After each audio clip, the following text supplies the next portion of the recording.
Welcome to SND and welcome to show 100. Today we are on the Malahat, which is just north of Victoria, and we are at the Villa Eyrie. It's a couple special things, so if you don't want to see the food, stay tuned because we got a couple exciting things.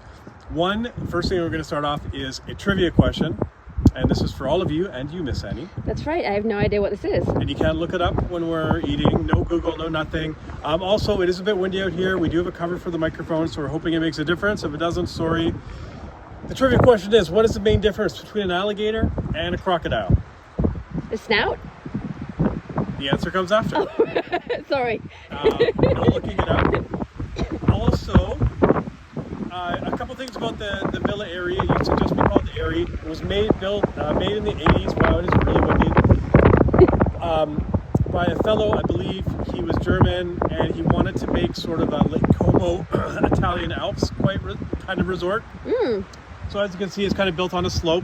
They have three buildings. They have the main building, they have a smaller building over here, a house up the hill, and they did buy the house across the way, which I think is called Casa Villa. Anyways, it used to be called the Prancing Horse. Behind me is the Fiddleston Inlet, and if you can see over the hill, you would see the Malahat Skywalk, but you can't. Unfortunately, it's a bit of a crappy day, and it's windy, which is why we kind of moved down for some shelter. Now, as far as food-wise, I think, of course, I'm going to do the burger. I feel like it is my burden now to have the burger or the pizza or the whatever. You get to try the fancy stuff. Yes. And, I do it for you guys because you guys want to see it. Oh, yeah. Sure, that's the only reason. Uh-huh. Yeah. What did you have for lunch yesterday? That's when we weren't filming. That's not really relevant. Okay, yeah. It's not relevant. It's inadmissible. I object. It doesn't really matter. You know what? Do you have any toilet paper? Because you just flushed that monologue down the toilet. Well, make it factual at least. Okay, well, I'm going to do the burger. It's pretty expensive. You haven't decided yet. We're going to do maybe the beet carpaccio. Oh. But you know what? Is raw vegetable really carpaccio? I don't know, because it's like soaked in or marinated in vinegar, and isn't that just a pickle? So I think we might do charcuterie. Then, yes. Charcuterie, which if you translate into English, charcuterie actually from French to English means fancy cheese plate on a wood board. So, I love a fancy cheese plate on a wood board. There we go. And you maybe are going to do staple fish? I think maybe the staple fish. So you do the fancy food, I do the common guy food. Yay, hip hip hooray. Oh, you poor thing. Also, for the 100 show, we wanted to do something kind of fun, so we did a skit, and you're about to see it. So this skit coming up, for those that haven't seen the 1983 classic Scarface by Brian De Palma, starring Al Pacino, he basically is a Cuban drug lord. He starts as an immigrant from the ground floor, builds this huge empire. Anyways, towards the very end of his reign, the world is closing in. He knows everything's going to end, and he's basically forlorn, sitting at his desk when he hears the news about his partner in Colombia is basically sending his army to kill him. What does he do? He basically just dives headfirst into his product to try to forget his problems. I did mention a couple shows ago, I believe it was the one we went to Port Alberni. Yeah. That's how I eat cake. So, sure enough, this is basically a play on what happened when I heard McDonald's came out with a chicken Big Mac. Devastated.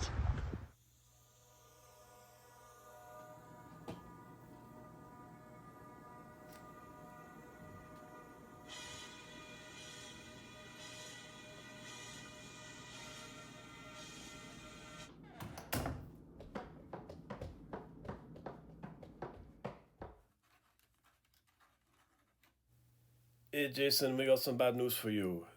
McDonald's has come out with a Big Mac. It's new. And it's chicken, boss. It's chicken. So what are we gonna do? Do? What are we gonna do? We gonna go to war. That's what we gonna do. We're gonna eat that Big Mac for breakfast. Choke that sucker down.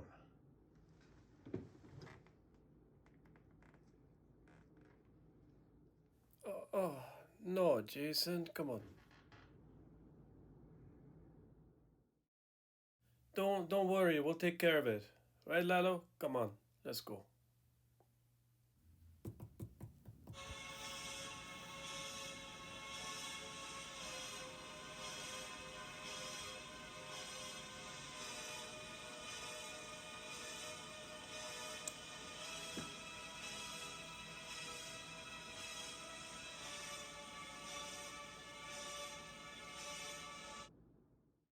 Devastated.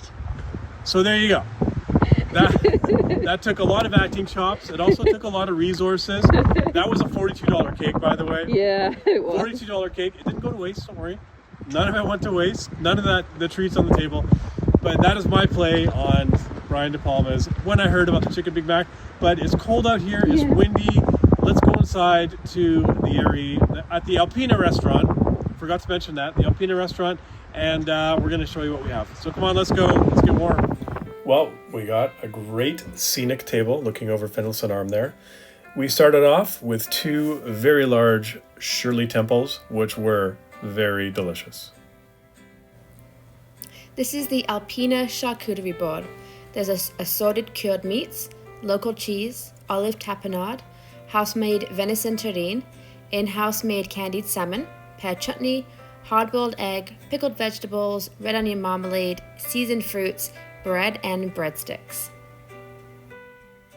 This is the prosciutto wrapped sablefish. It is on a leek morel sauté with a Madeira sauce, potato mousseline, and microgreens.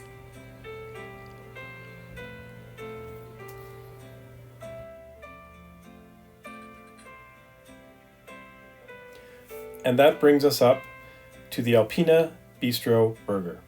By itself, it's $22, and that includes a 6-ounce chuck burger patty, lettuce, tomato, special sauce, and your choice of either fries or seasonal greens. I added an extra patty, cheddar cheese, and 3 slices of bacon. That brought the burger up price-wise at around $40. And it was a delicious burger. Everything was nice about this burger. I really do like the pickle on top. But there's more of my impressions coming after you see this.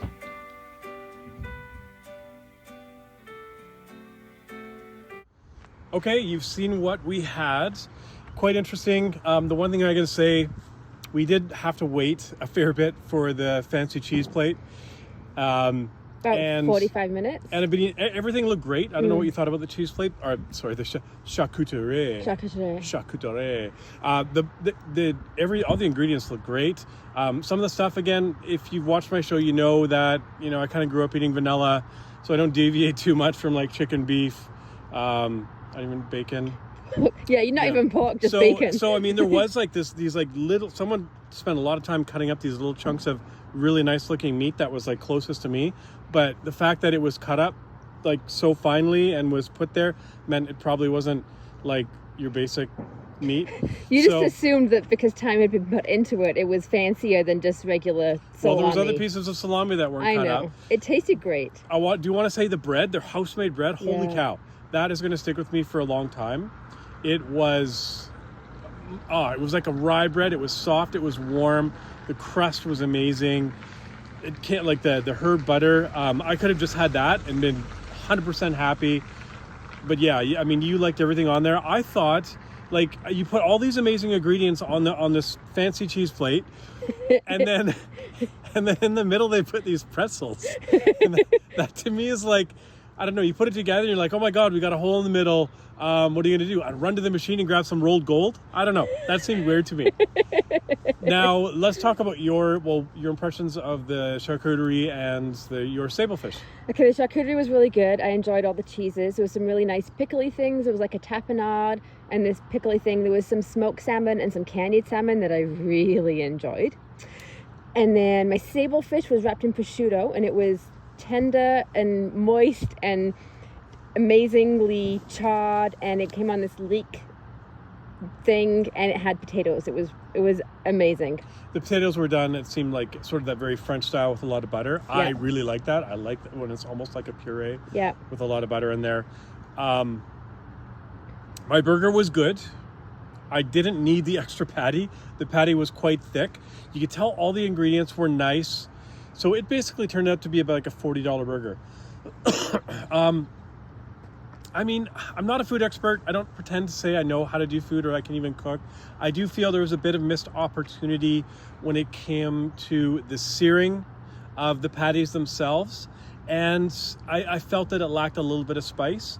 That being said, I mean, price-wise, it was expensive. But I'm going to say this about an 8.7 burger. So if you know my score, 8.7 is a pretty good score. It is quite expensive, though. The fries were real potato, bit run-of-the-mill, though. Nothing super exciting to write home about. They were good. Yeah, they were fine. They were good. I actually used my fries to dip your mashed potatoes. Yes. So that is class right there. That is pure class. Was there anything else we needed to say? I also forgot to mention that the GAIN group, and GAIN stands for German auto owners, something, I forget what the last initials are. They bought the Eyrie, they refurbed it. Now it's the Villa Eyrie with all the buildings. They also own a bunch of car dealerships. So if you have a European car, you probably bought it from them. They also own the Vancouver Island Motor Speedway up on the way to Lake Cowichan. And other than that, I hope you like the Scarface skit. Like I said, what? The trivia question. Oh, the trivia question's coming. Oh, okay. Again, the funny story about the Scarface skit was I spent a lot of money on treats, which again didn't go to waste. I also thought we needed a backdrop because I wanted to try to replicate that one scene. Oh my God. And so I'm like, well, I'll just go to a cloth store. And he's like, Jason, just go to the cloth store. And so I went to the cloth store. Don't send Jason to the cloth store because Jason bought 5 pieces of 5x9 what is it, canvas for the backdrop. Jason didn't know until he got to the cash register and they had cut it for him that it was about $166 worth of fabric. So and then Annie will get a text saying I made a mistake. This whole show is in the red. Oh my God. From day one. Also there's no so if anybody wants, I'll give you a good deal if you want some black canvas. Yeah. 5 pieces, 5x9 feet. So anyways, and for that, this is show 100. Thanks for watching. Now the answer to the trivia question. And Miss Annie, what is the difference between an alligator and a crocodile? The snout? That's all I got. The difference between an alligator and a crocodile, one will see you later, one will see you in a while. Oh my God.